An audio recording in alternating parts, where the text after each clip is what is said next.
Hey everybody, welcome to my George Harrison album ranking. This is a video I've been meaning to do for such a long time, but to be honest I felt that I really needed to spend more time with some of the albums so that I could judge them fairly, and I'm at a point now where I feel I'm able to do that. So there are 12 albums that I'm going to be looking at overall. That's the 2 albums that came before All Things Must Pass, and everything right up to including Brainwash, not including Live in Japan. So here we go, and first of all, this is going to be a little bit different to normal because I'm not going to insult your intelligence by suggesting that number 1 is anything other than All Things Must Pass. I'm not going to do some dramatic build up to number 1 because it's just damn obvious what it's going to be. So I'm going to do All Things Must Pass now. This is my number 1 George Harrison album.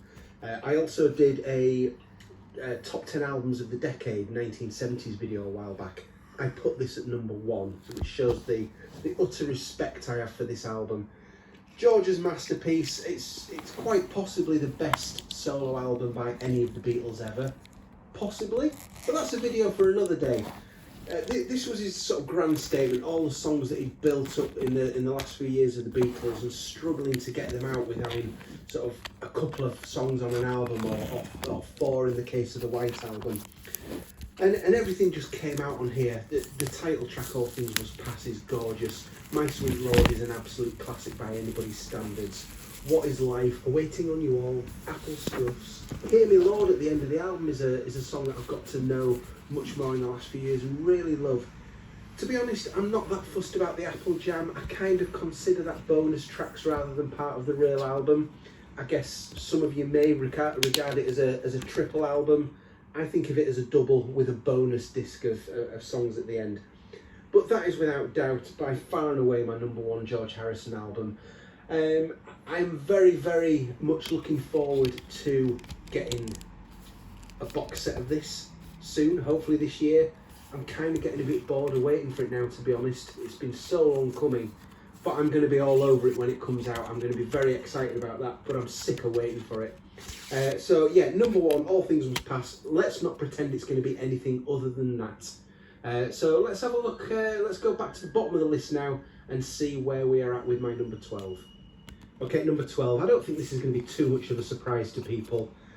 It's Electronic Sound. Now, this was released in May 1969. It was recorded just kind of either side of the Let It Be sessions of January 69, so it was recorded at the end of 68 and in February 69. And it's a tough listen, let's make no bones about this. If I'm in the mood for it, turn the lights off and just sort of trip out with this for a while, I can handle it, but you've really got to be in the right frame of mind to get any enjoyment from this album. A lot of it isn't even George, so it was kind of other people who were involved in the making of this album in a lot of cases. So yeah, it's definitely number 12 on my list. I don't think there's any arguments there. At number 11, released at the back end of 1974, it's Darkhorse. I am not a fan of this album, not as it stands anyway. I think some of it to me sounds like quite a muddy recording, and I would really love to hear a remix of this album because I think there's a lot that can be teased from this. Now, Harry's on Tour sounds like it was made to play live, but it just kind of drags a little. Bye Bye Love, there's a cover of the Everly Brothers' Bye Bye Love on here, and to be honest, the most interesting thing about it is some of the lyric changes that George has made. He was going through a rough time. This was kind of a time when his marriage to Patty fell apart. He got back into drugs, he had voice issues, and some of the changes in the lyrics are quite sort of cheeky, referring to the falling apart of his marriage. But overall, I often say that there's Happy George and there's Sad George, and I prefer Happy George, and there's not enough of it on here for me.